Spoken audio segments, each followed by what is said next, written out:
Hey everybody, what's up and welcome back to today's video guys. And today guys, I'm going to go ahead and be showing you how to create a logo in Canva. This is a very simple thing to do guys, so make sure to watch this quick and easy video till the very end, follow my steps correctly so you can make sure this works the same for you and that you can do this yourself. But yeah guys, let's get straight into it. So guys, the first thing you want to do is go ahead and open up the official canva.com website right here if you haven't already, and after opening it up guys, you'll be greeted by the main page right here, where we can go ahead and get started with logging into your account. So to be able to create logos and save them, what we need to do is log into our account. So here in the upper right corner is going to be the sign in button. If you do not already have an account, you can just go ahead and create a new one, and after logging in, you'll be greeted by this home page right here. You can see all of your info, you can get started browsing what you want to create and so on.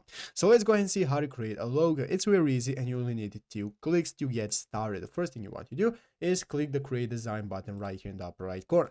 After clicking create design, now we can get started with start creating our media. We can either import a file we already have, or we can scroll down right here and find the option that says logo right here. So click on logo, and after clicking logo, it's going to open up our new page right here where we can get started with designing our logo. Here you can see some templates that you can use, and you can change it into your own company and so on, or you can get started with adding your own tiles and files from your PC that you can get started with importing right here, and then adding whatever you want, some elements, design options and so on. After that, just click on share in the upper right corner. That's going to enable you to save it to your PC right here via the download button.